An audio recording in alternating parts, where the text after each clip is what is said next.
29-ാം തീയതി master plan committee തന്നെ അദ്ദേഹം ജസ്റ്റിസ് ശ്രീ ജഗൻ വിളിച്ചിട്ടുണ്ട്. അപ്പോൾ നമുക്ക് അടുത്ത സീസണിൽ മാസ്റ്റർ പ്ലാനിന് ഉള്ളിൽ നിർത്തി നമുക്കിവിടെ തീർത്ഥാടനം നന്നാക്കാൻ എന്തൊക്കെ ചെയ്യാം, ഈ പിൽഗ്രിം മാനേജ്മെൻറ്റ് മെച്ചപ്പെടുത്താൻ എന്തൊക്കെ ചെയ്യാം, മാസ്റ്റർ പ്ലാനിൽ വല്ലതും ചെയ്യാൻ പറ്റുമോ, എന്തൊക്കെ ചെയ്യാൻ പറ്റും, മാസ്റ്റർ പ്ലാനിന് അപ്പുറത്ത് നമുക്ക് ചില കാര്യങ്ങൾ ചെയ്യാനുണ്ടെങ്കിൽ അത് നമ്മൾ കണ്ടുപിടിക്കണം, അതിന് നമുക്ക് പണം സംഘടിപ്പിക്കണം, അതിനൊക്കെയുള്ള ഒരുക്കങ്ങളായിട്ടാണ് ഇപ്പോൾ നമ്മളിലേക്ക്. ക്രൗഡ് മാനേജ്മെൻറ്റ് എന്നുള്ളത് വാക്ക് തന്നെ തെറ്റാണെന്ന് ഞാൻ എപ്പോഴും പറയും. പിൽഗ്രിം മാനേജ്മെൻറ്റാണ് അത്. നമുക്കത് നിയന്ത്രിക്കാൻ ഒരു വിഷമമില്ല. ഇപ്പോൾ തന്നെ ആരോ എന്നോട് പറഞ്ഞത്, ഈ KSRTC ബസ്സിൽ പമ്പ വരെ ടിക്കറ്റ് എടുത്ത് ആർക്കും വരാം, അവർക്കിവിടെ സ്പോട്ട് ബുക്കിംഗ് ഉണ്ടോ ഇല്ലെന്നൊന്നും KSRTC അറിയേണ്ട കാര്യമില്ല. ഇതൊരു ലാക്യൂണയാണ് നമ്മുടെ അറേഞ്ച്മെൻറ്റിൽ. നിലയ്ക്കലിനപ്പുറത്തേക്ക് ആളുകൾ വരുന്നത് സ്പോട്ട് ബുക്കിംഗ് ഉണ്ടോ ഇല്ലയോ, മറ്റേ വിർച്വൽ ക്യൂ ബുക്കിംഗ് ഉണ്ടോ ഇല്ലയോ എന്ന് ഉറപ്പ് വരുത്താൻ നമുക്കിപ്പോൾ സംവിധാനം. KSRTC ആളെ കൊണ്ടുവരും, KSRTCയുടെ ജോലിയാണ്. ഞാൻ പറഞ്ഞു ഇങ്ങനെയുള്ള ഒരുപാട് പഴുതുകളുണ്ട്.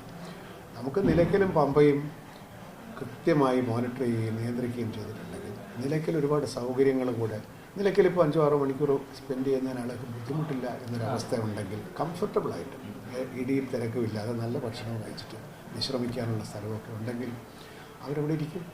കൃത്യമായിട്ട് അനൗൺസ് ചെയ്യണം, ഇത്ര മണിക്ക് അടുത്ത് നമ്മൾ പോകും എന്ന് പറഞ്ഞിട്ടുണ്ടെങ്കിൽ കമ്മ്യൂണിക്കേഷൻ കുറച്ചുകൂടെ നന്നാക്കണം. അല്ലാതെ ആൾക്കൂട്ടത്തിനോട് സംസാരിക്കുന്ന പോലെയല്ല, പിൽഗ്രിംസിനോട് സംസാരിക്കുന്നതിൽ ഇപ്പോൾ മരക്കൂട്ടത്തിൽ ഇത്ര ക്യൂ ഉണ്ട്, അത് ഇത്ര മണിക്കൂർ കഴിയും, ഇതിന് സമയത്ത് നമ്മളിവിടെ പോകാൻ പറ്റുള്ളൂ എന്ന് നമ്മൾ അനൗൺസ് ചെയ്തുകൊണ്ടേ ഇരിക്കണം. പിന്നെ അതെല്ലാം ഇൻ്റഗ്രേറ്റഡ് ആയിട്ട് ആളുകൾ അറിയുകയും വേണം.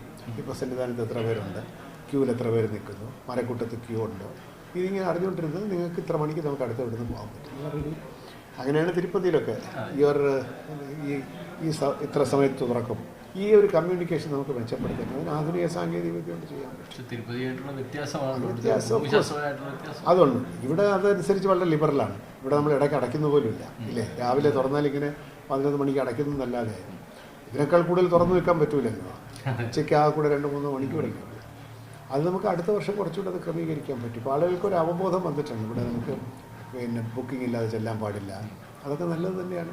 അത് കുറച്ചും കൂടെ ഒന്ന് ഫൈൻ ട്യൂൺ ചെയ്തിട്ടുണ്ടെങ്കിൽ നമുക്ക് കുറച്ചും കൂടി, ഇപ്പം തന്നെ ആളുകൾ സ്വയം നിയന്ത്രിച്ചതുകൊണ്ടും പോലീസിൻ്റെ ഒരു ശ്രദ്ധ കൊണ്ടും ആളുകളുണ്ട് 2-3 മണിക്കൂർ ക്യൂ നിൽക്കുന്നുമുണ്ട്, പക്ഷേ ബുദ്ധിമുട്ടില്ലാതെ പോകുന്നു എന്നുള്ളൊരവസ്ഥ എത്തിയത് ഈ ഒരു നിയന്ത്രണം കൊണ്ട്. അടുത്ത വർഷം നിയന്ത്രണം എന്നുള്ള വാക്ക് പോലും ഞാൻ ആഗ്രഹിക്കില്ല, ക്രമീകരണം അത് ചെയ്യാൻ പറ്റും.